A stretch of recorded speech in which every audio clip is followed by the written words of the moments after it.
සුබ දවසක්. IT Solution මගේ YouTube channel එකට ඔයාලා ආදරයෙන් පිළිගන්නවා.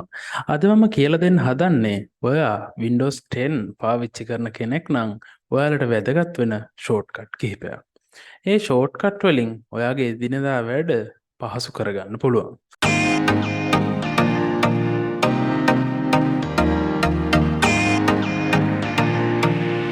පළවෙනියට මම ඔයාලට කියලා දෙන්නේ කොහොමද ඔයා වැඩක් කර ඉන්නකොට ඔයා හිතන්නකෝ ඔයා කීබෝඩ් එකෙන් විතරයි වැඩ කරන්නේ මවුස් එකෙන් වැඩ කරන්නේ බොහොම කලාතුරකින් කියලා. එහෙම වුණාම ඔයාට මේ ඩෙස්ක්ටොප් එකේ මේ පේන පසුබිමේ වැඩ කරගන්න ඕන නම් ඔයා ආයෙත් මවුස් එක ගාවට යන්න ඕනි. ඒ දේවල් කරගන්න ඕනි. එහෙම නැතුව කීබෝඩ් එකෙන්ම භාවිතා කරලා ඔයාගේ වැඩ පහසු කරගන්න පුළුවන් ක්‍රම තමයි මම අද කියලා දෙන්නේ. මම කතා කරන්නේ සර්ච් බාර් එක. සර්ච් බාර් එක ඔයා දන්නවා මෙන්න මෙතන තමයි තියෙන්නේ. මේ සර්ච් එක ගන්න අපිට පුළුවන් මේ විදිහට මවුස් එක ගෙනල්ලා ක්ලික් කරලා ගන්න. එහෙම නැතුව ඔයා කීබෝඩ් එකේ මෙන්න මේ පෙන්නන Windows key එකයි S අකුරයි ප්‍රෙස් කරොත් මෙන්න මේ විදිහට ඔයාගේ සර්ච් බාර් එක ඕපන් වෙනවා. දෙවෙනියට මම කියලා දෙන්නේ මල්ටිටාස්කින්. ඔයා හිතන්න ඔයා ඔෆිස් එකේ වැඩක් කරගෙන ඉන්නවා කියලා. එතකොට ඔයාට අවශ්‍ය වෙන ෆයිල් කිහිපයක් ඔයා ඕපන් කරගන්නවා. මම ඒ විදිහට මගේ this PC එක ඕපන් කරගන්නම්. ඊට පස්සේ browser එකක්. ඊට පස්සේ Spotify music player එක. හරි. ඔයා හිතන්න ඔයා දැන් ඉන්නේ this PC එකේ ඔයාට යන්න ඕනේ Spotify එකට ඉක්මනට. ඔයාට එහෙම ඉක්මනට යන්න පුළුවන් මෙන්න මේ Windows key එකත් එක්ක ඔයාට පේනවා මෙතන නම්බර් ටිකක් තියෙනවා. 1 2 3 4 5 6 7 8 9 ඒ විදිහට. එතකොට ඔයාට පුළුවන් පල්ලෙහා ඔයාගේ මේ මෙනු බාර් එකේ තියෙන්නේ Edge එකෙන් තමයි Microsoft Edge එකෙන් තමයි පටන්ගෙන තියෙන්නේ. Edge එක 1 this PC එක 2 Sport එක 3 Skype එක 4 ඔය විදිහට පිළිවෙලට තමයි තියෙන්නේ. මම එකක් ඔබලා පෙන්නන්නම්. මං Windows key එකත් එක දෙක ඔබනවා. එතකොට ඔයාට පේනවා this PC එක වෙනස් වෙනවා. මම Windows key එකත් එක 3 ඔබන්නම්කෝ. එතකොට ඔයාට පේනවා Sport එක ඕපන් වුණා. හරි. 1 2 3 4 5 6 7 8යි. 8 වෙනියට තියෙන zoom එක. මම ඒක ඕපන් කරගන්නම්. Windows key එකත් එක්ක 8 එබුවම හරි. හරි. ඒ විදිහට ඕපන් කරගෙන ඔයාට අවශ්‍ය විදියට මෙන්න මේ විදියට ඇදලා අවශ්‍ය තැන් වලට දාගන්න පුළුවන්. එහෙම වුණාම ඔයා එදිනෙදා භාවිතා කරන software ටික මේ විදිහට පිළිවෙලට දාගත්තම ඔයාට පහසුවෙන් Windows key එකත් එක්ක ඒ අදාළ අංකේ press කරලා ඒ අදාළ මෙනුවට ඉක්මනටම යන්න පුළුවන්. හරි. අපි බලමු තුන්වෙනි එක. තුන්වෙනියට මම කතා කරන්නේ ඔයාලට ගොඩක් වැදගත් දෙයක්. ඒ කියන්නේ මේක ගේමර්ස්ලටත් වැදගත්, ඒ වගේම අනිත් අයටත් වැදගත්. ඒක තමයි ඔයාගේ මේ තියෙන ස්ක්‍රීන් රෙකෝඩ් කරගන්න කොහොමද කියලා. ඒක කරන්න පහසු විදියක් Windows එකකින් අපිට දීලා තියෙනවා. ඔයා ගේම් එකක්ම ඕපන් කරන්න ඕනේ නැහැ මේ වැඩේට. මම මෙන්න මේ browser එක ඕපන් කරගන්නවා. browser එක ඕපන් කරලා ඔයාට තියෙන පහසු දෙයක් Windows key එකත් එක්ක G එක ප්‍රෙස් කරන්න. හරි. මෙන්න මේ විදිහට Windows එකත් එක්ක G එක ප්‍රෙස් කරාම ඔයාට බලා ගන්න පුළුවන් ඩයලොග් බොක්ස් කිහිපයක්ම ඇවිල්ලා තියෙනවා. අපි මේ ඩයලොග් බොක්ස් එකින් එකට කතා කරමු. ඔයාට මෙතනට ආවට පස්සේ මුලින්ම බලා ගන්න පුළුවන් මෙන්න මෙතන capture ලකුණක් තියෙනවා. ඊට පස්සේ මෙන්න මෙතන recording ලකුණක් තියෙනවා. එතකොට මෙන්න මේ දෙයින් අපිට පුළුවන් ඔයා හිතන්න ඔයා මොකක් හරි මීටින් එකක් අතර ඉන්නවා කියලා. එතකොට පහසුවෙන්ම Windows එකත් එක්ක G ප්‍රෙස් කරාම මෙන්න මෙතනින් මෙන්න මේ record button එක ක්ලික් කරොත් ඔයාට පුළුවන් එතන ඉඳලා ඔයාගේ ලැප් එකේ සිද්ධ වෙන දේ රෙකෝඩ් කරගන්න. එහෙම නැත්නම් ඔයාට ස්ක්‍රීන්ෂොට් එකක් ගහ ගන්න ඕන නම් ඔයාට පුළුවන් පහසුවෙන් මෙන්න මේ ක්ලික් කරලා ස්ක්‍රීන්ෂොට් එකක් ගන්න. ඒ වගේම තමයි මෙතන පල්ලෙහෙන් තියෙනවා ඔඩියෝ. ඒ කියන්නේ ඔයාගේ ඔඩියෝ තත්ත්වය. ඔයාගේ මැෂින් එකේ දැනට තියෙන ඔඩියෝ සෙටින්ග්ස් ඔයාට හිතන්නකෝ ඔයාට මේ තියෙන වොයිස් එක අඩු වැඩි කරගන්න ඕනි කියලා. එහෙමනම් ඔයාට පුළුවන් පහසුවෙන් මෙන්න මෙතනින් වොයිස් අඩු වැඩි කරගන්න. ඊට පස්සේ මෙතන පල්ලෙහාට ආවම තියෙනවා performance.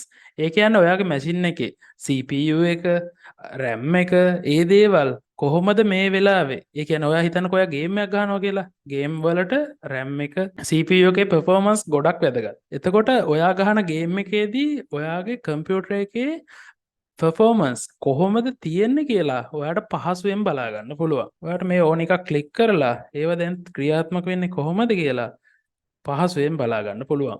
ඔයා හිතන්නකෝ ඔයා ගේම් එක ප්ලේ කරන්න ඕනි. හැබැයි ඔයාට මේකත් චුට්ටක් හරි බලා ගන්න ඕනේ කියලා. එහෙම වුණොත් ඔයාට පුළුවන් මෙන්න මේ පින් කරන්න තියෙන්නේ. මෙන්න මේ පින් බටන් එක එකපාරක් එබුවොත් ඔයා දැන් මේ හරිය ක්ලික් කරාම අනිත් ඒවා නැති වුණාට මෙන්න මේක ඉතුරු වෙලා තියෙනවා. එතකොට ඔයාට දිගටම ඔයාගේ මැෂින් එකේ වැඩ කරන තත්ත්වය පිළිබඳ බලා ගන්න පුළුවන්.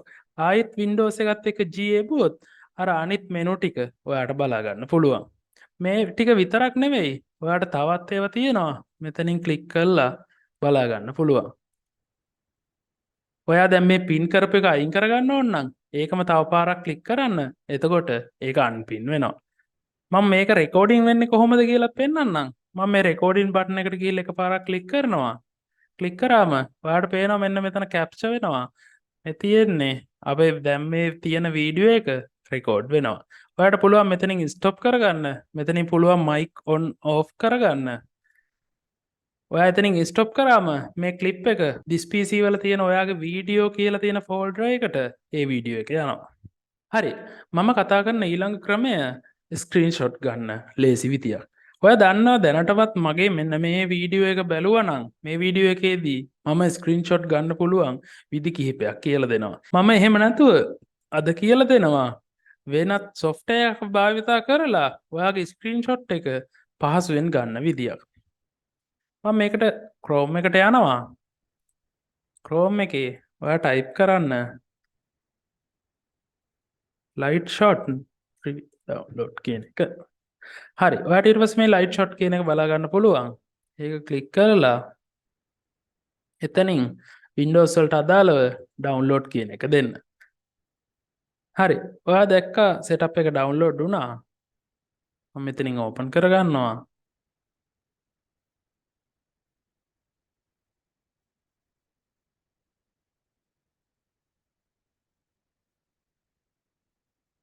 හරි.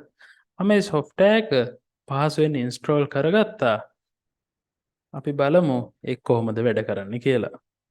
මෙන්න මෙතන Lightshot කියන එකේ shortcut එක ඔයාට බලා ගන්න පුළුවන්.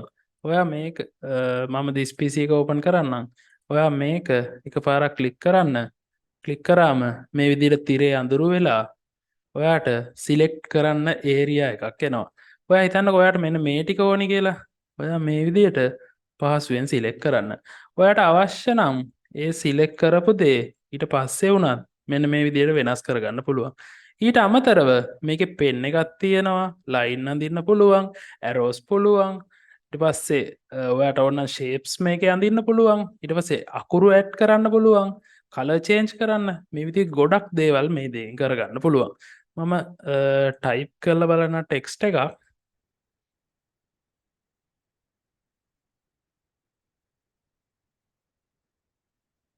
හරි.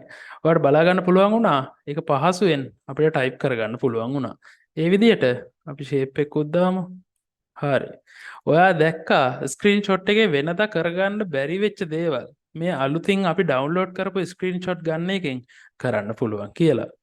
ඊට පස්සේ පහසුවෙන් ඔයාට කරන්න තියෙන මෙන්න මෙතන save දෙන්න. save දුන්නම එයාලා අහනවා location එකක්. ඔයා කැමති location එකකට ඔයාගේ image එක save කරගන්න පුළුවන් පහසුවෙන්. අපි බලමු මේ image එකේ අපි දැන් අර type කරපු දේවලුත් තියෙනවද කියලා.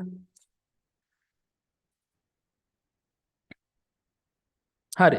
ඔයාලට බලා ගන්න පුළුවන් අපි මේ crop කරපු image එක තමයි මේ තියෙන්නේ. ඒකේ මේ තියෙන මම type කරපු දේ මේ තියෙන ඇඳපු shape එක. එතකොට ඔයාට මේ screenshot එකේ තව මොනවා හරි දෙයක් කියලා දෙන්න ඕනි නම් ඒ දේවල් ටික ඔක්කොම හරි අපි යමු ඊළඟ shortcut එක මොකක්ද කියලා බලන්න.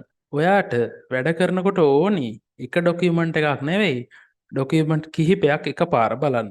එතකොට ඔයා මේ screen එක බෙදාගෙන තමයි වැඩ කරන්නේ.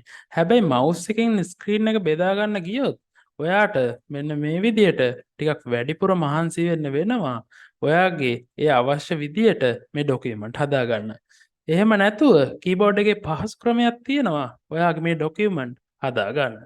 ඔයා මේ විදියට අවශ්‍ය document එකට ගිහිල්ලා Windows ලකුණත් එක්ක මෙන්න මේ arrow key භාවිත කරන්න. ඔයා හිතන්න word එක left පැත්තට ඕනි කියලා. ඔයා Windows key එකත් එක්ක arrow key එක මේ විදියට ඔබන්න. එතකොට ඔයාට බලා ගන්න පුළුවන් ඔයාගේ අර document එක මෙන්න මේ පැත්තට ආවා. හරි. ඊට පස්සේ මෙන්න මෙතනින් ඔයාට තෝරන්න දෙනවා. ඔයාට අනිත් පැත්තේ ඩිස්ප්ලේ එකට මොකක්ද අවශ්‍ය කියලා. ඊට පස්සේ ඔයා හිතන්න ඔයාට this PC එක මේ පැත්තට ගන්න ඕනේ කියලා. ඔයා එකපාරක් ඒක ඔබන්න. එතකොට ඔයාට බලා ගන්න පුළුවන් ඩිස්ප්ලේ එක හරි මැදින් දෙකට බෙදිලා ඔයාට අවශ්‍ය ඩොකියුමන්ට් දෙක පැති දෙකේ දාගන්න පුළුවන් වුණා. එහෙනම් අපි යමු ඊළඟ ක්‍රමය බලන්න. හරි. ඊළඟට අපි කතා කරන්නේ කොහොමද අර මම කියලා දුන්නේ ඉස්සෙල්ලා Windows key එකත් එක්ක number press කරලා අපිට පුළුවන් කියලා අපි දැන් open කරලා තියෙන අනිත් software වලට ඉක්මනට යන්න. ඒ විදියම ක්‍රමයක් තමයි මේක. අපි alt key එකත් එක්ක tab එක ඔබනවා. alt key එකත් එක්ක tab එක එකපාරක් එබුවම දැනට open කරලා තියෙන software ටික මේ විදියට බලා ගන්න පුළුවන්. එතකොට tab එක තව පාරක් ඔබලා අපිට මේ විදියට software අතර යන්න පුළුවන්. ඊට පස්සේ අවශ්‍ය software එකට ගිහිල්ලා අතහැරියම ඒ software එක ඔටෝම open වෙනවා. හරි. මම දැන් කියලා දෙන්නේ මේ තියෙන ඩෙස්ක්ටොප් එකට අමතරව තවත් ඩෙස්ක්ටොප් එකක් හදාගන්නේ කොහොමද කියලා. ඔයා ඔෆිස් එකේ හරි වෙන කොයි හරි වැඩ කර කර ඉන්නකොට ඔයාගේ පර්සනල් දේවල් එකක දාගෙන අනිත් එකේ ඔෆිස් එකේ දේවල් දාගන්න පුළුවන්. ඒක කරන්නේ දැන් හිතන්නකෝ මේක කියලා ඔයා ඔෆිස් එකේ වැඩ ඒ දේවල් කරන ඩෙස්ක්ටොප් එක ඊට පස්සේ ඔයාට පුළුවන් control එකයි shift එකයි arrow keys යොදාගෙන වෙනත් ඩෙස්ක්ටොප් එකකට යන්න. control එකයි Windows key එකයි arrow key එකයි මෙන්න මේ විදිහට ඔබනවා. එතකොට ඔයා දැක්කා අලුත් window එකකට අපි ආවා. මේකේ දැන් අර open කරපු කිසිම දෙයක් නැහැ. මේකේ අලුතින් open කරගන්න පුළුවන්. ඊට පස්සේ ඔයා හිටපු අර කලින් එකට යන්න ඕන නම් ඔයා ආයෙත් control එකයි Windows එකයි මෙන්න මේ දුන්නම අපි අර කලින් හිටපු එකට ආයෙත් එනවා. ඔයාට අලුතින් window එකක් හදාගන්න ඕන නම් Windows එකත් එක්ක control D එපුවා නම් ඔයාට අලුතින්ම display එකක් හදාගන්න පුළුවන්. හරි. මම ඊළඟට කියලා දෙන්නේ කොහොමද ඔයා මේ මැෂින් එකේ මොකක් හරි වැඩක් කර කර ඉන්න අතරේ හිතන්නකෝ ඔයාට පොඩි වෙලාවකට එළියට යන්න වෙනවා කියලා. එහෙම වුණාම මැෂින් එක ස්ලීප් වෙන්න පොඩි වෙලාවක් යනවා. එතකොට වෙනත් කෙනෙක්ට වුණත් ඔයා දැනට කර කර හිටියේ මොනවාද? ඔයාගේ මැෂින් එකේ තියෙන මොනවාද කියලා බලන්න පුළුවන්. එහෙම නැතුව ඔයා යද්දිම කෙටි ක්‍රමයකින් මේ මැෂින් එක ස්ලීප් තත්ත්වයට පත් කරලා යන්න පුළුවන්. ඒක කරන්න පුළුවන් Windows එකයි L එකයි ඔබලා. Windows key එකයි L button එකයි එබුවම ඔයාට පුළුවන් පහසුවෙන් ඔයාගේ ලැප් එක ලොක් කරන්න. හරි. අපි යමු ඊළඟ ක්‍රමයට. ඔයා හිතන්නකෝ ඔයා මොකක් හරි වැඩක් කර කර ඉන්නවා කියලා. ඔයාගේ පිටිපස්සෙන් කවුරු හරි ඇවිල්ලා ඒ වැඩේ දිහා බලන් ඉන්නවා නම් ඒක ඔයාට කරදරයක් නම් ඔයා මේ කර කර හිටපු වැඩේ ඉක්මනට නැති කරලා දාන්න පුළුවන්. එහෙම කරන්නේ ඔයා මේ විදිහට ඔයා හිතන්න Word එක open කරලා තියෙනවා කියලා. ඔයා Windows button එකත් එක්ක D එක press කරන්න. එතකොට ඔයා ගාව on කරලා තියෙන ගොඩක් දේවල් on කරලා තිබ්බත් පහසුවෙන් නැති වෙලා යනවා. මම මේ විදිහට software ගොඩක් open කරන්නම්. හරි. මේ විදිහට software 3ක් open කරා. මම control එකත් එක්ක D එක ඔබනවා. එතකොට ඔයා දැක්කා අර තිබ්බ folder ඔක්කොම නැති වෙලා ගියා. හරි. අපි අවසානයේට කතා කරන්නේ කොහොමද ඔයාටම කියලා ෂෝට්කට් කී එකක් ප්‍රෙස් කරලා software එකක් open කරගන්න කියලා. ඔයා දන්නවා ගොඩක් වෙලාවට ඔයා වැඩිපුරම භාවිතා කරන software තියෙනවා. උදාහරණයක් විදිහට Word එක හිතමුකෝ. Word එක ඔයාට හැමතිස්සෙම මෙන්න මේ විදිහට ගිහිල්ලා search bar එකෙන් Word කියලා type කරලා open කරලා ගන්න ඕනේ. එහෙම නැතුව ඔයා මේ keyboard එකේ කැමති අංකයකට ඔයාගේ අදාළ software එක දීලා shortcut එක විදිහට open කරගන්න පුළුවන්. මම මේක කරන්නේ කොහොමද කියලා දෙන්නම්. අපි ඉස්සෙල්ලම ඔයාගේ මේ software එක තියෙන ඔයා හිතන්න ඔයා මෙතන search කරන්නකෝ. මම මෙතන word කියලා search කරනවා. එතකොට මෙන්න මේ විදිහට word කියලා එනවා. එතනින් ඔයා mouse එකේ right click කරලා මෙතන open file location කියන එක දෙන්න. open file location කියන එක දුන්නම මෙන්න මේ විදිහට මක් ගාව තියෙන software ටික පෙන්නනවා.